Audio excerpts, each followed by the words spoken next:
Hello and welcome to this month's episode of Choosing Happily Ever After. We are in the midst of my summer series, Conversations with Friends, and I am so thrilled to introduce to you the friends that I interviewed for this month's podcast. Now, if you've been a part of the house for any period of time, they will probably look familiar to you as they are a part of our worship community and a couple of our beloved worship leaders. But beyond that, they are amazing people that I am privileged to call friends. So I first got to know Evi and Alicia a couple years ago. They have been, as I mentioned, a part of our church. They've actually gone through our school of ministry, and my life has been deeply impacted by them.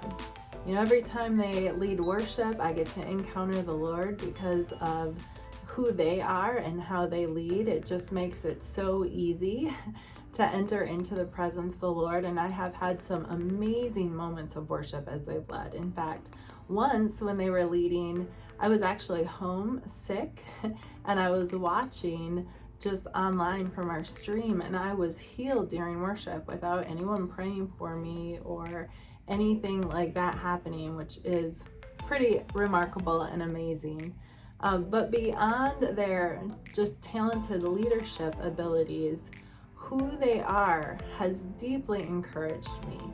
My whole family just adores them, and with good reason. They are people who pursue the Lord and life with passion, and that passion is contagious. They're just amazingly fun to be around, and they are authentic in every circumstance. So no matter if they are cheering on a favorite sports team, or they're, at a concert of someone that they love, or they are on an adventure together with some of their friends, or even just hanging out at home with their dogs, they are consistent, they are faithful, they are passionate worshipers of the Lord and lovers of life. And so this month we have a conversation about worship, and it extends past just songs, although songs can be powerful. But the purpose of this conversation is to encourage you to grow who you are in terms of worship in your daily life, to grow those muscles, those worship muscles, to be able to be passionate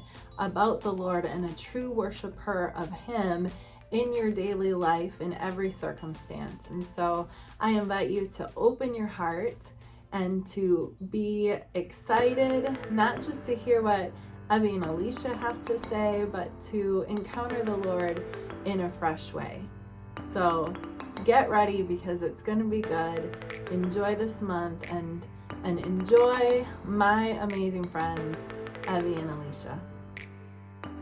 Hello and welcome to Choosing Happily Ever After. This is a special edition. It's one of our Conversations with Friends podcast. And I am so excited because I'm here with a couple of my friends yes. who, if you are from the house, you probably recognize. But I'm actually going to let them introduce themselves first, and then I'm going to tell you what I know about you. Well, my name's Evi. This is Alicia. We've been at the house for 8 years now, I believe. Is that right? 8 years. What do you have to say? I don't know. Hi, I'm Alicia Ugarte-Delrio. Again, we've been here for 8 years. They're married. We're married. Yep. We lead worship here. So you've probably seen us doing that. Okay, so I'll take over. You clearly need some help here.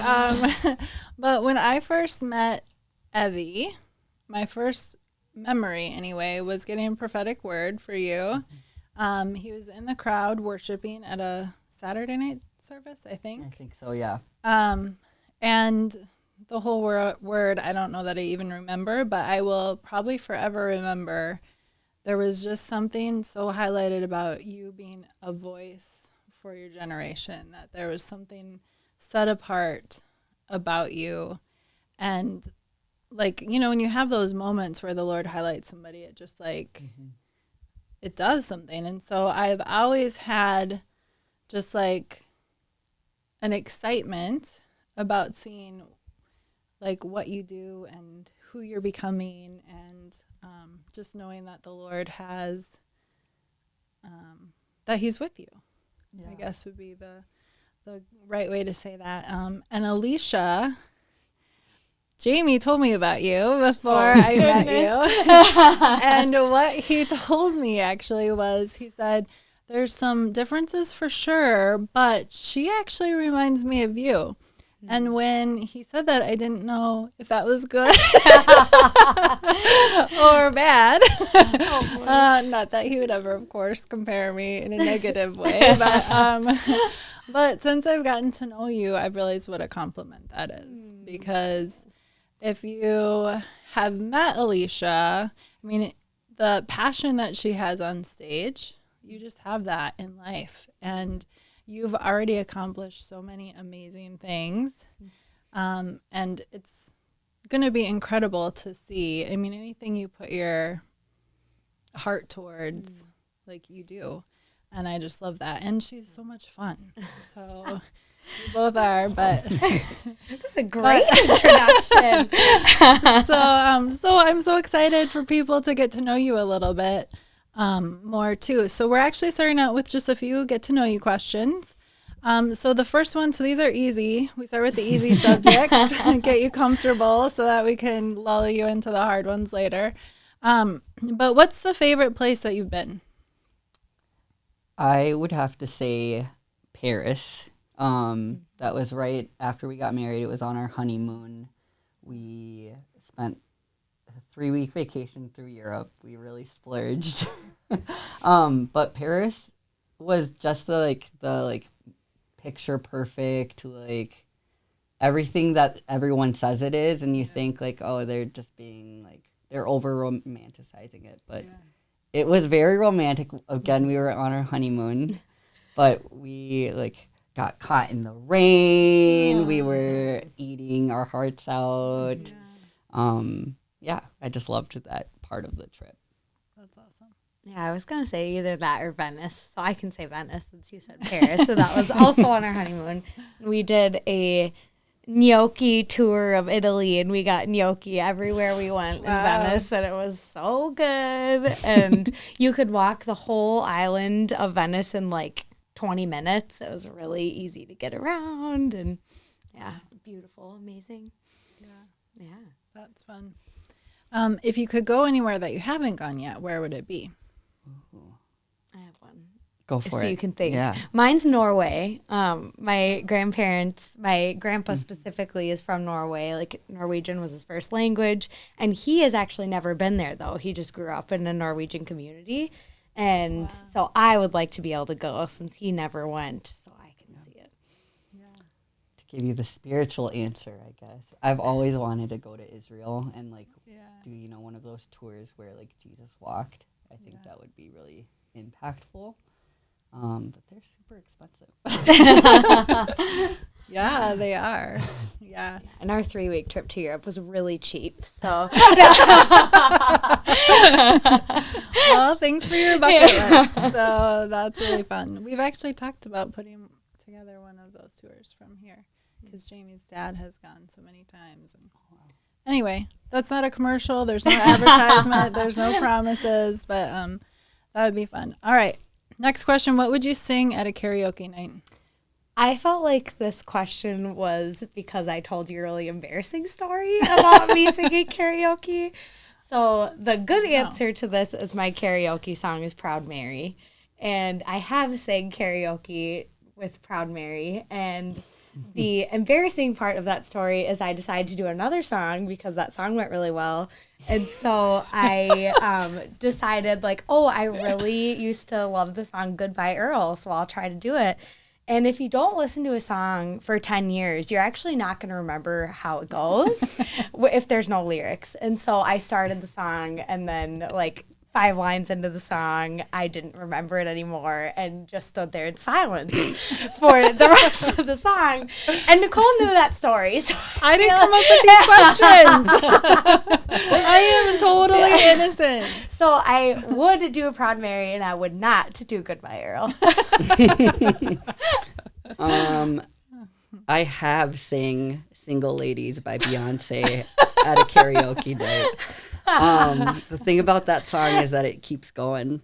Yeah. You know, it's funny true. for 30 seconds and then you're still up on stage.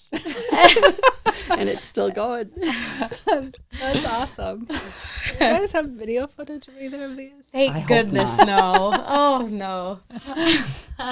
All right. What's your favorite movie? Either Tommy Boy or The Wedding Singer. I would say this is kind of embarrassing, but She's the Man with Amanda Bynes. It is hilarious if you haven't seen it. I don't think it's inappropriate, so I'll give it 2 thumbs up. Oh, my goodness. All right.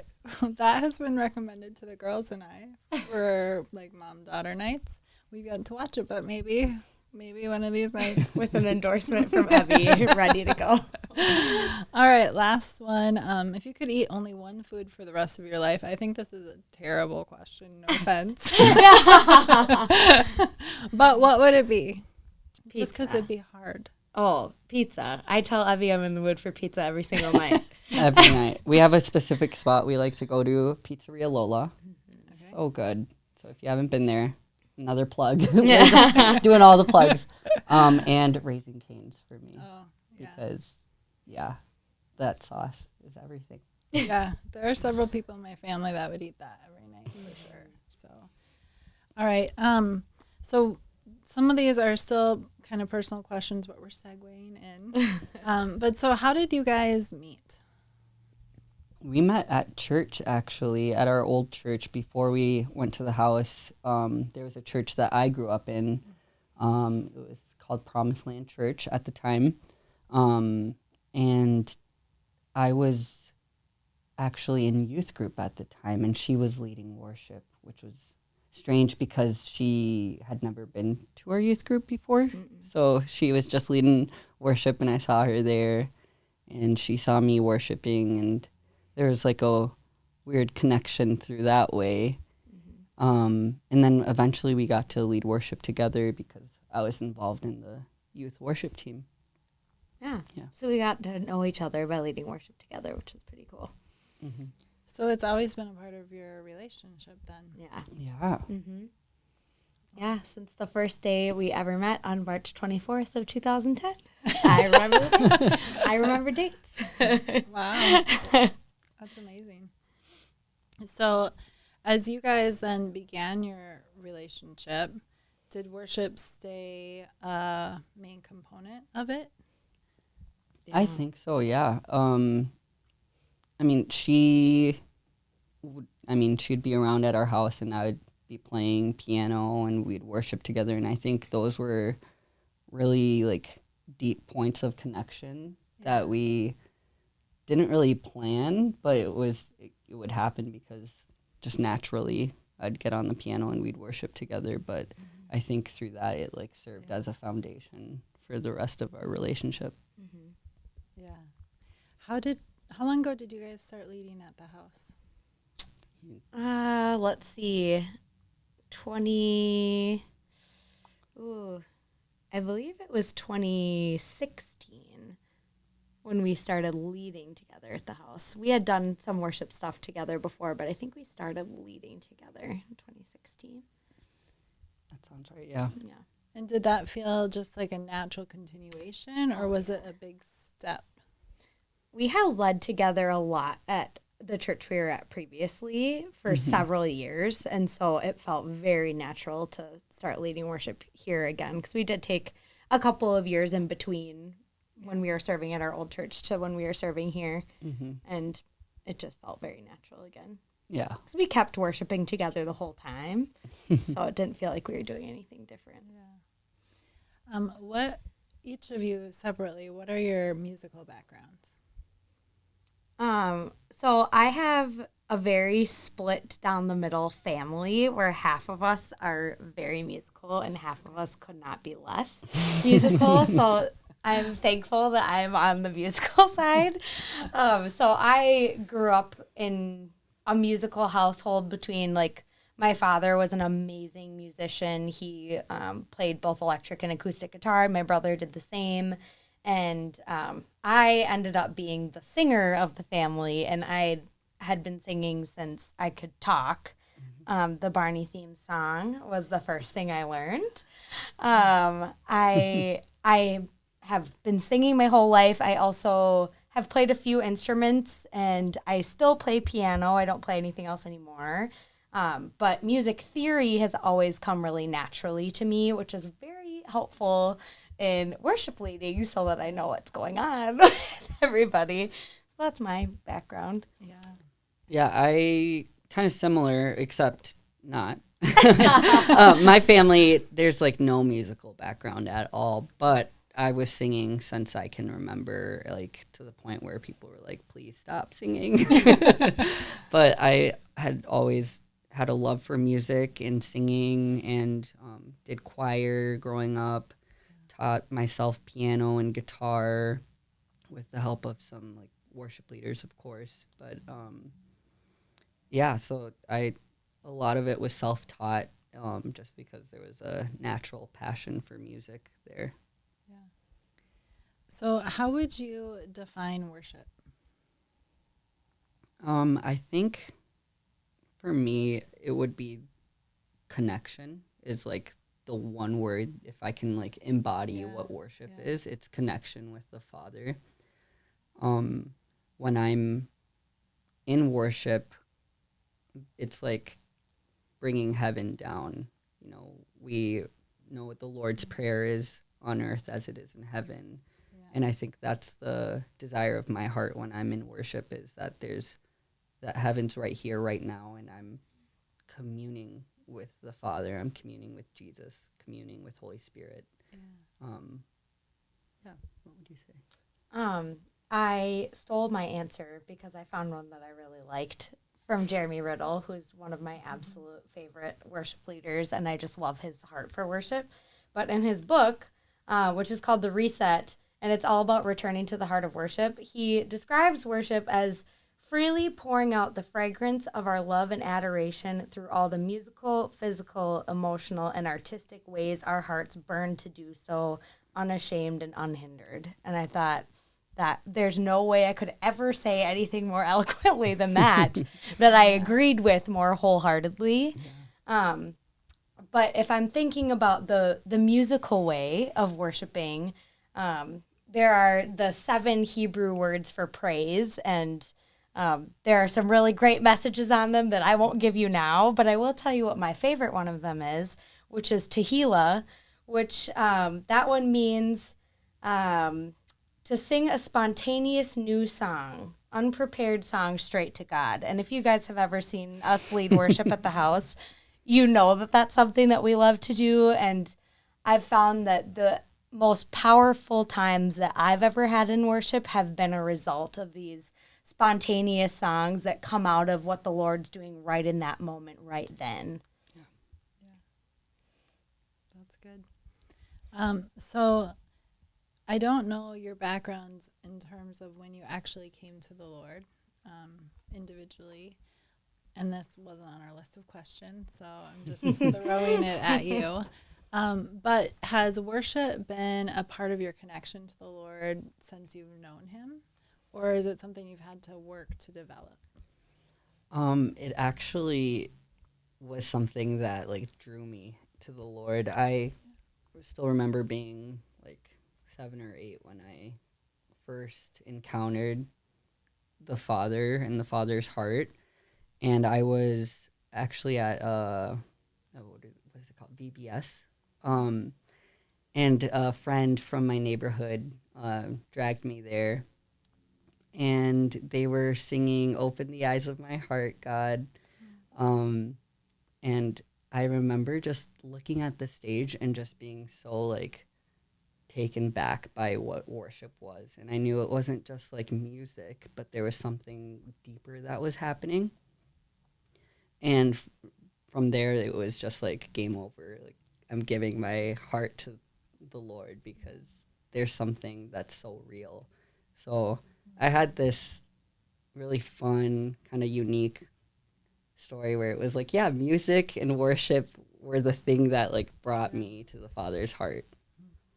That's awesome. For me, I grew up in a home that loved the Lord, and so I didn't really have like a come to Jesus moment that some people have. But I will say a really significant thing that happened to me in my walk with the Lord did absolutely relate to worship. And I grew up in a non-charismatic church. And when the day that I said that I met Evi for the first time, back in 2010, he was the first person that I had ever seen dancing in the spirit during worship. And I was someone who, like, I was very, like, hard emotionally. I never cried in front of people or anything. And I was on stage leading worship at the time. And I saw this happening and I started crying. And I was like, what is happening to me right now? Like, I never cry. I don't know why I'm having this emotional response. But I knew that in my heart, it was that I was crying out to, like, know what he knew about the Lord. And so that's my first memory of my husband, which I think is pretty cool. But through that, I learned to have those, I started having those encounters myself through worship as I got to know him more intimately. And so the Holy Spirit inside of me definitely encountered me for the first time through worship. Yeah. Wow. Yeah. That's really fun.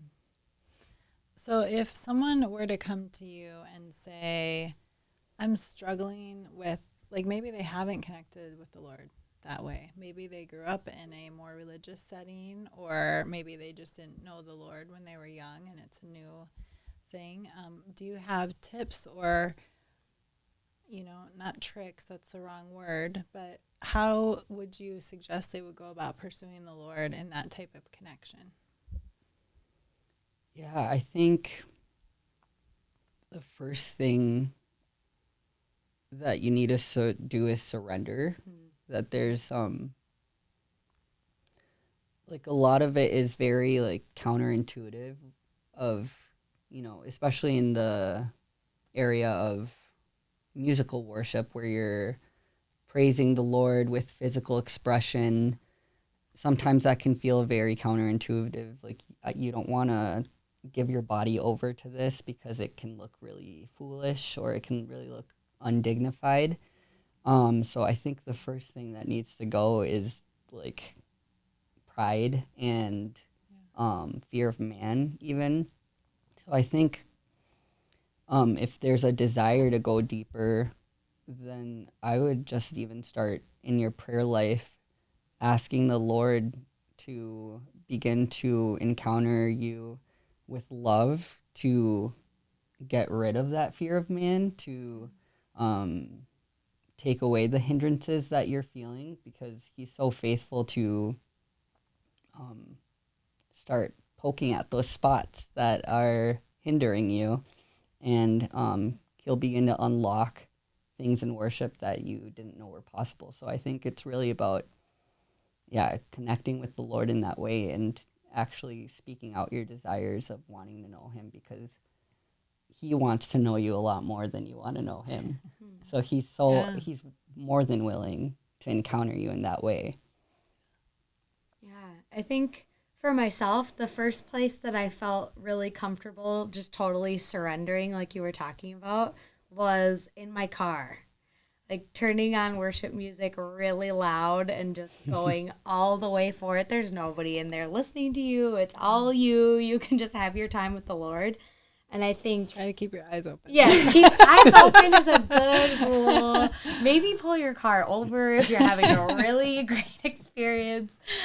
And then I also think it's so important to sing songs to the Lord that are your own. You do not need to be a songwriter to do this.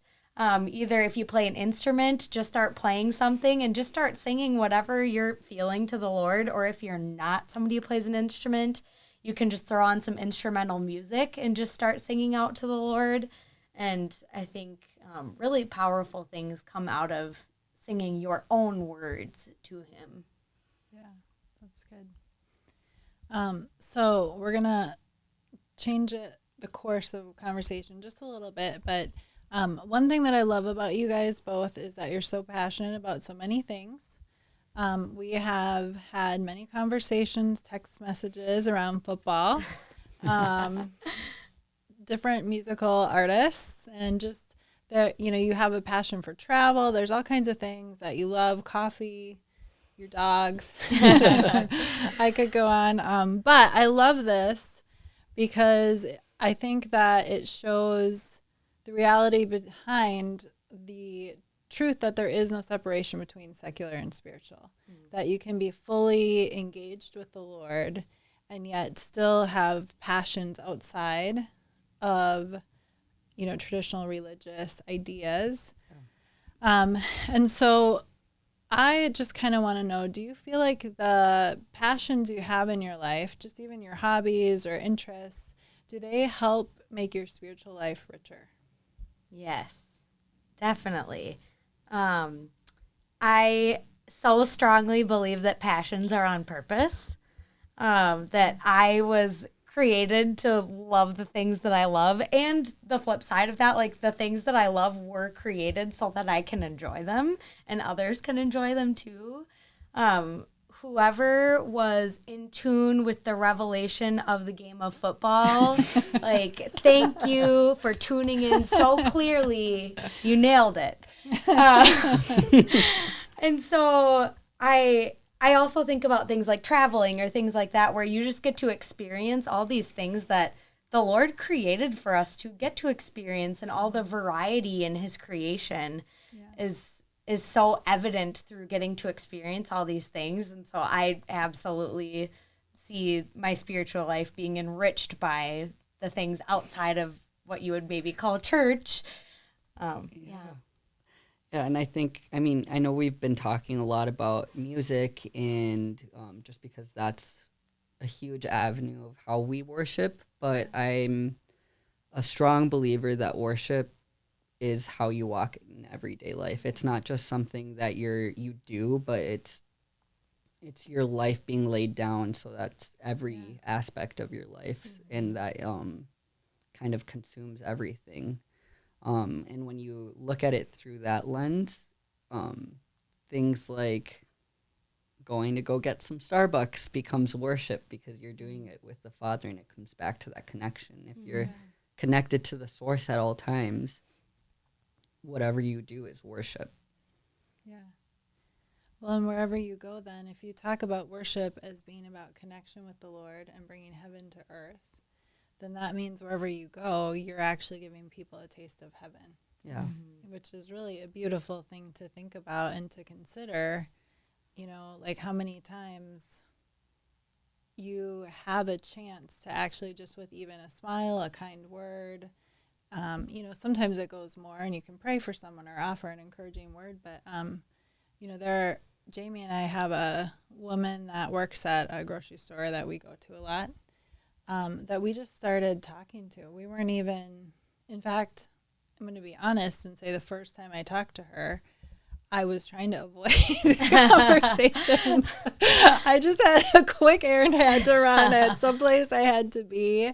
But there was something about her that was just like, I don't know, I'm supposed to connect with her. I don't know. There was just something, and so it was just like small conversation, but over time, every time we would go, we would just say hi, ask her how she was doing.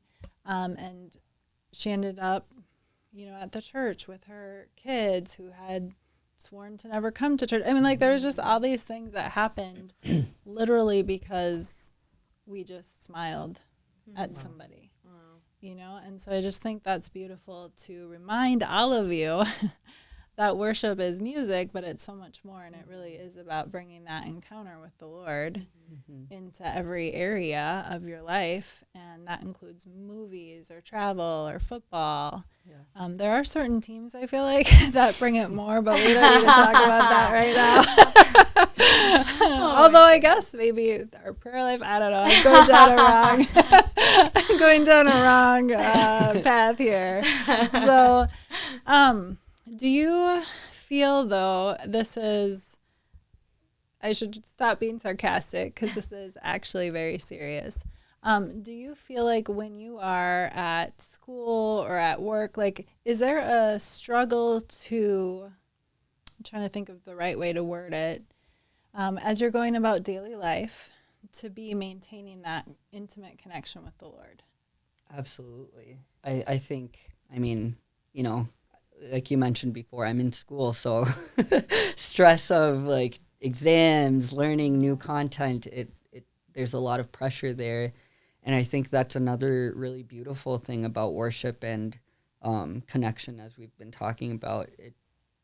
It realigns yourself as well. Like, you're not only realigning the atmosphere around you, you're realigning things internally. Yeah. And so there's actually like a shift that happens when you begin to shift your perspective back into worship. You begin to realize what's important again, and you begin to realize like the heavenly perspective of what's happening around you. And I think, it's a reason why I love worship because there are so many times where I'm like, oh, I need to shift my perspective right now because it's not heavenly, and what I need is a little bit of heaven right now. Yeah, that's good. Yeah, I think especially as we have busier times, we've both had really, really busy seasons the last couple of years. And then through work in the midst of that, it's really easy to forget to invite the Lord into those everyday parts of your life. I was just having a conversation with somebody on the worship team about how I was in the process of hiring at my job because I'm a supervisor. And I was saying it was really stressful for me because hiring also means not hiring people who you interview. And you have to make those calls of like, I'm sorry, you did not get the job. And that was very stressful for me to do. But then I was reminded to invite the Lord into that process for me. And it like completely gave me peace. And when I was making those phone calls to people, there was so much peace on them through inviting him into that circumstance, into something that was not necessarily a peaceful moment. It became a peaceful moment for both me and the people on the other end of the line. Yeah, that's good. We should mention, too, that they both have worked in the medical field during 2020. So when they talk about stress in the last couple of years, they obviously know what they're talking about. But so that's a beautiful picture, though, because so many people have been through unprecedented, which I know we're all tired of hearing that word, but the world feels so much scarier than it did a couple years ago. And so that picture of being able to invite heaven into what you're doing and to shift your perspective by doing that, like that is something that actually doesn't take that much time or effort, but it does take intention. And I find that in my own life, sometimes I'm like, oh, why didn't I think about connecting with the Lord sooner? Like, I'm a pastor. Like, that should have been my first thought. But you get busy, or there's like something in your face putting pressure on your time or that moment. And so it can be difficult in that moment to remember, oh, wait, like my first priority is actually that I'm a spiritual person connected to the Lord, and I need to maintain that perspective, because then it influences everything. How would you say that worship has influenced your marriage? I mean, I think it really has been the foundation of our whole relationship prior to marriage. So I think carrying that in was just such a crucial piece. I mean, going through everyday life and being able to kind of recenter ourselves in that way has just been such an amazing thing to be able to do together. And I mean, what do you have to say?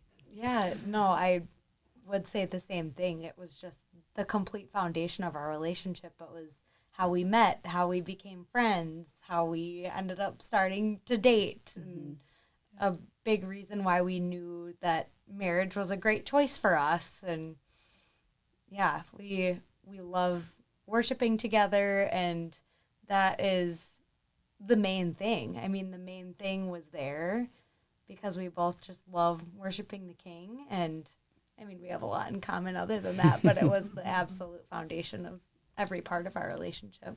Yeah, and I think with like any tension that happens naturally with marriage, to be able to shift our perspective, like we've been talking about as a couple, through just like singing songs to Jesus has been like a lifesaver. And I mean, we've only been married 3 years, but I can't imagine not having that foundation for those 3 years. Yeah, for sure. So do you both participate in songwriting together? Is that something you do together, separately? More so separately. Yeah. We have started to We've done dabble some more together. Yeah. A lot of the times that we've worked on songs together has also happened because one of us will start a song and then we'll show it to the other one, and then we'll start working on it together. We have rarely sat down to write a song together, but it has happened. But yeah, we usually start separately. Yeah, but we both do songwrite. Is that just a natural, like, as you're pursuing worship, as you're into music, you do that? Or is that something you had to pursue trying to do? For me, I started songwriting as like a little kid.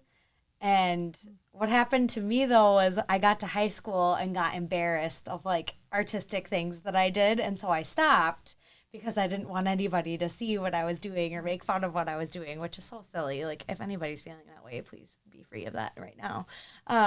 But I didn't start writing again until I started going to the International House of Prayer around 2014 maybe, because such a huge part of the foundation of the International House of Prayer is they do chorus writing while they're doing worship with the word or things like that. The singers will write choruses, and so I started doing it again through that.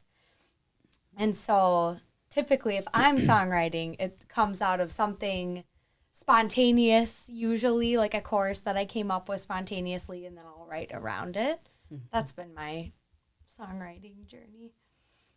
Yeah, very similar. I think we both have like this, we just love prophetic worship and things that like really just cut through a moment. And so when that's happening, we'll hear a chorus or something or a melody and we'll start singing it. And so a lot of times when we're on stage, those things are developing. I'll hear the Lord singing something over the congregation, over myself. And so I'll start singing it out. And then I'll think, oh, this is actually pretty good. I can I can write around this. And so that was what really launched me into songwriting. And then from there was a little bit more confidence that grew. And so there have been times where I've sat down and just like really intentionally written. So it's a little of both, but that's kind of been how we got started. Is it something that you do regularly? Like, or is it kind of seasonal? How does it work? It definitely is seasonal. I think it goes up and down. I've been trying to push myself to write more, but there are definitely moments of like inspiration and, 2 or 3 songs will just start flowing out. And then there are times where I'm just like really pushing for it and really trying hard to come up with something. But yeah, I would say it's very seasonal. Yeah, for me as well. With the busyness of life, there are definitely seasons where I've been able to put a lot more time into it than others, just practically speaking. I also am a little different from Evi, where he will have like many songs he's writing at once. He'll just be working on things in voice memos and things like that. I would like to start a song and finish a song. Like, I definitely have some voice memos floating around out there, but I prefer to like start it and finish it and move on to the next project. Yeah, that's fun. So where, I mean, you've kind of already touched on this, but you, like, inspiration comes, a song comes out of it. Do you ever on purpose go trying to find inspiration?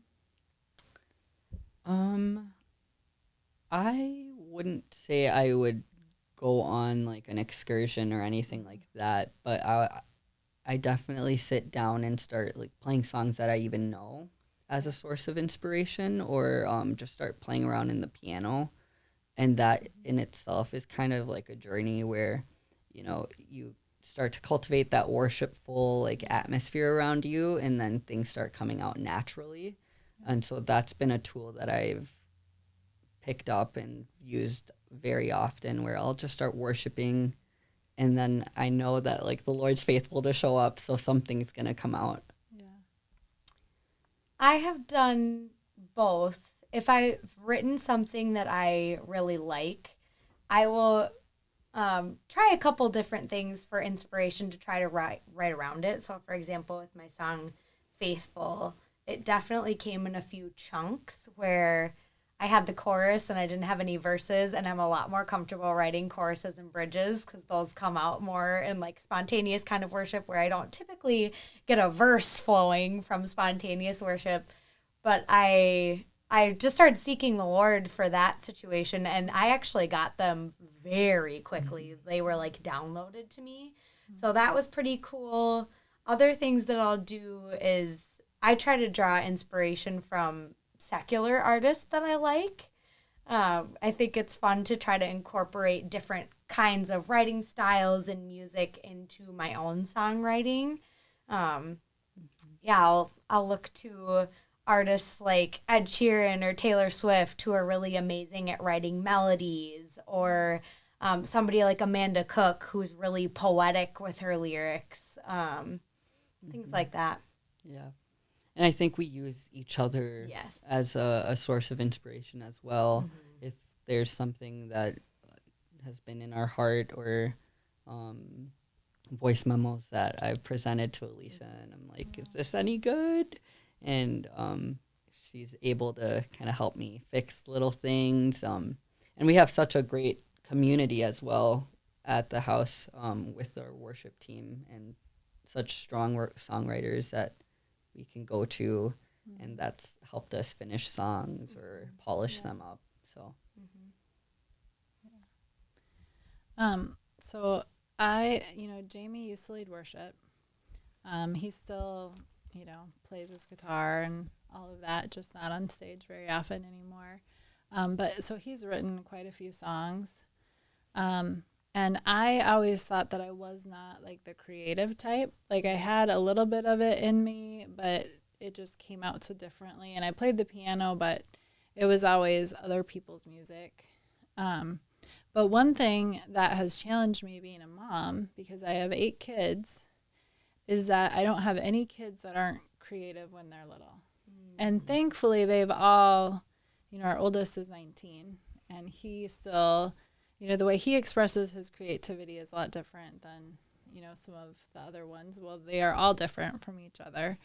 But it challenged me because I realized, I'm creative, but I'm judgmental of what comes out or the way it comes out of me. And so I've shut down a lot of that stuff.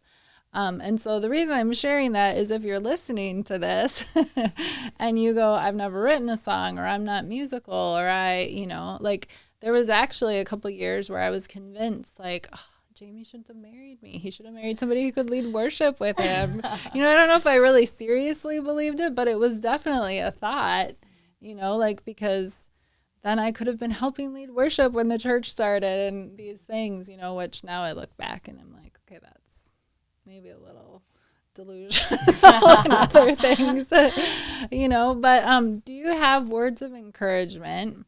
I am going to encourage you that all of us, it touches back on what you said at the beginning about surrendering. But if somebody is listening to this and they're saying I'm not creative, or I don't identify with this, I don't have musical talent, do you have words of encouragement for them to get in touch with worshiping? the Lord in this way, because I have come to realize how important it is, because God is a God who's creative. Mm-hmm. He is a creator. He is our creator, and he created us in his image. And so when we shut that down, we're actually shutting down part of who he created us to be. Yeah, I'm actually really passionate about this because as I've started to songwrite and started to express things in creativity, there's that judgment that comes up, like you were talking about. And I was driving one day and the Lord kind of convicted me because I was thinking about a song that I was writing and I just did not like it. And the Lord convicted me and he said, but the creation that I put inside of you, it's in the image of me. So why are you judging my image right now? And it kind of just totally wrecked my view of creativity and who I am as a creative person, because I thought of it as something I did, but it's actually something I am. Yeah. And like you were saying, we're created in the image of the creator. So as his sons and daughters, we are naturally creative people, whether that's a different expression for you. If it looks like songs, if it looks like art, whatever, we're still creative, and there's actually a calling that the Lord is doing to draw out that creativity in you. So I would say, yeah, first, like, shut down that judgment and just let your creativity and your art be for a sec and just let it breathe, and see it for what it is. And it's actually a really holy moment that's happening because you're creating in the image of the creator. Yeah. So that's my first step is I'll write something, I'll make something, and I'll just let it breathe for a second. And of course, that doesn't mean that we don't make things sound good or look good or polish them up. But it's a holy moment that's happening, and to recognize it as that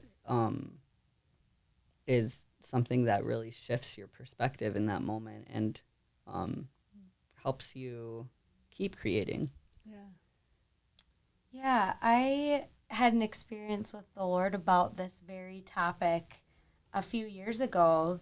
I mentioned earlier, I stopped songwriting when I got to high school, and I had been songwriting as a kid and stopped because I was way too judgmental of myself and was embarrassed of what people would think.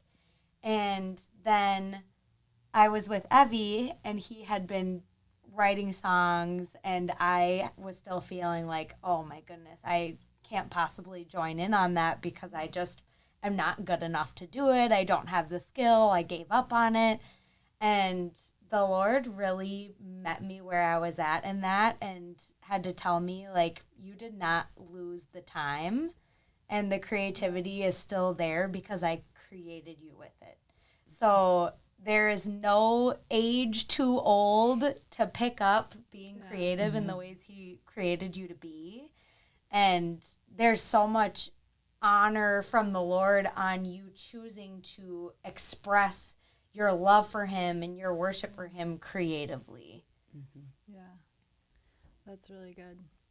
You know, I think in story, and like when our kids are having trouble to sleep or something, I used to tell them, well, you know, just think of a story and like think through, you know, because I was trying to get them to lay there quietly, like until they would fall asleep, you know, and I remember the day that Jamie was like, you think in stories, huh?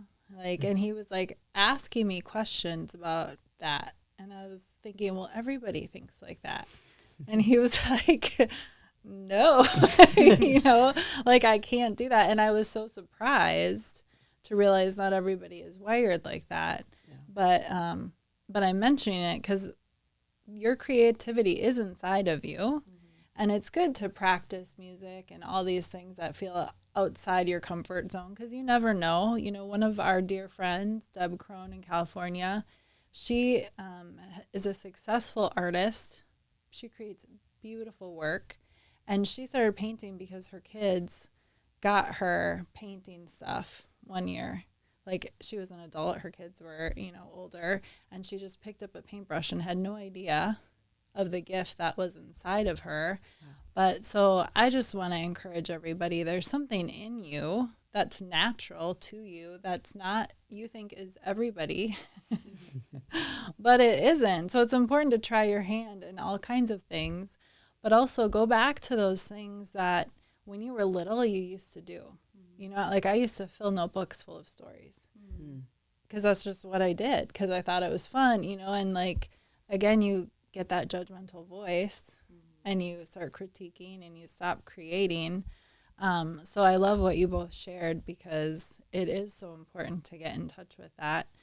As we're kind of starting to bring the conversation to a close, though, do you have any worship artists or resources, it could be a book or it could be something else, that you would recommend to people? The Reset by Jeremy Riddle, which I already plugged, but I will again. Dante Bowe, I'm obsessed with him.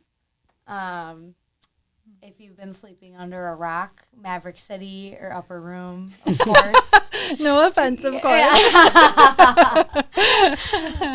Throw any of their albums on, and you will be truly blessed. Some amazing moments on YouTube. If you just search up Stephanie Gretzinger, I'm sure if you haven't heard of her, go look her up. She is just this passionate worshiper, and just watching her worship honestly will change you. So go watch Stephanie Gretzinger. Yeah, that's good. And if someone is interested in getting, just getting musically involved, if they haven't played an instrument or they don't sing, do you guys have any tips, words of wisdom, how to get involved with that? Yeah, I would say it's a process, so don't get frustrated.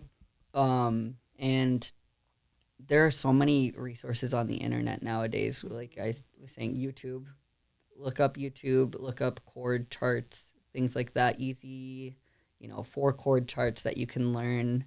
And worship music is very basic music, actually. So it's very easy to learn, and you can start playing some of your favorite worship songs very quickly. So I would say YouTube, get some chord charts that are free online, and just go for it. Along the same lines of YouTube, if you are wanting to get into singing and you haven't been a singer before, please watch videos about how to sing correctly, because it is so hard to change bad habits from singing incorrectly. So if you want to get into it, try to make those habits of doing it right the first time so you don't completely ruin your voice while you're working at it. Yeah, my kids is just amazing to me because they'll be interested in something. They go on, I have a couple, several kids that are really into art, drawing, painting specifically. They're amazingly talented, and I know I'm biased, but it's totally true. But they'll be interested in learning how to paint a specific technique or something. And so they'll just look it up, and, within an hour they're painting in that way. And I just, I love that. I feel like my generation, because we didn't grow up with that, I forget, I could just do that, it doesn't have to be that difficult. There's so many resources out there. So, and there's so many free resources out there. You don't even have to invest financially into something. So I do encourage all of you guys to be creative and have fun and shut down that inner critic, and just really get vulnerable with the Lord, because I do think, and you guys did touch on this, but that's also a big part of it, is surrendering, being vulnerable, not worrying about being foolish, because I feel like so many of us are guarded with ourselves, but also with the Lord. And it's really hard to worship him if you don't feel comfortable. And it often takes courage. sometimes we wait to feel comfortable before we do something, but you're not going to feel comfortable until you actually do it. So gather your courage and worship the Lord. Yeah. Before we close, though, is there anything else that you guys just would like to share? Yeah, I have just a testimony that in preparation I'd been thinking about a lot. And I've talked about this a lot because it's something I hold so dearly. When I was growing up, my mom, she was the one who would clean our church every Saturday. And, from like age 11 to 16, 17, she was faithfully always cleaning the church, and she would go up on stage and she would start cleaning the mics and the piano, and she would ask the Lord, like, Lord, let my son lead from this piano. Lord, let my son lead from this mic. And the Father just so honored what she was praying, and it didn't make sense because, again, they're not musical people.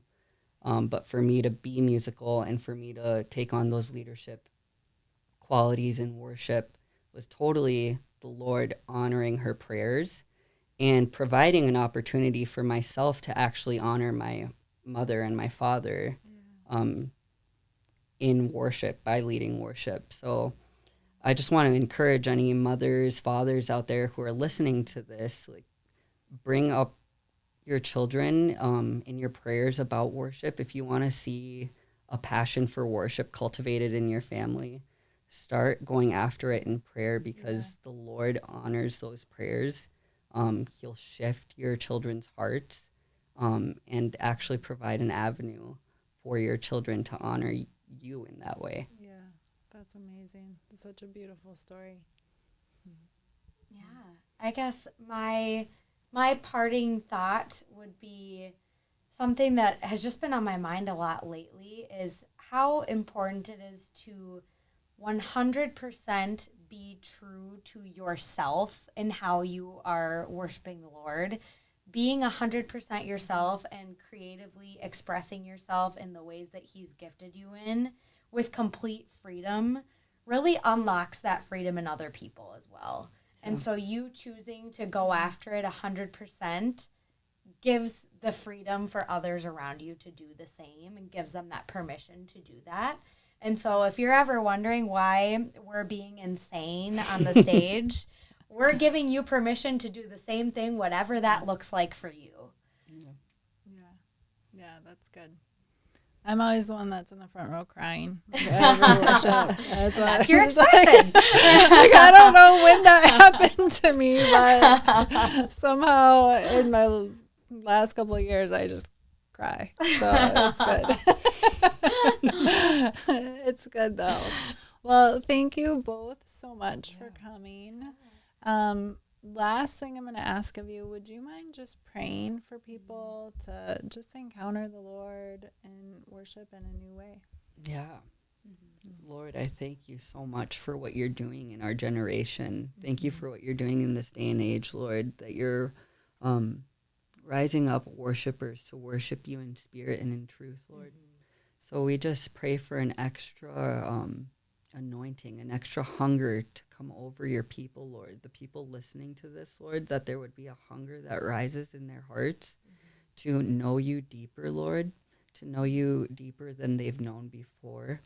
I pray, Father, that you would encounter them in the everyday life, that there would be that connection, that there would be those heavenly moments, even as they're going to the grocery store, as they're getting coffee, Lord, that you would just encounter them, that things would shift in their lives and in their hearts, Father, as they encounter you in worship, Lord.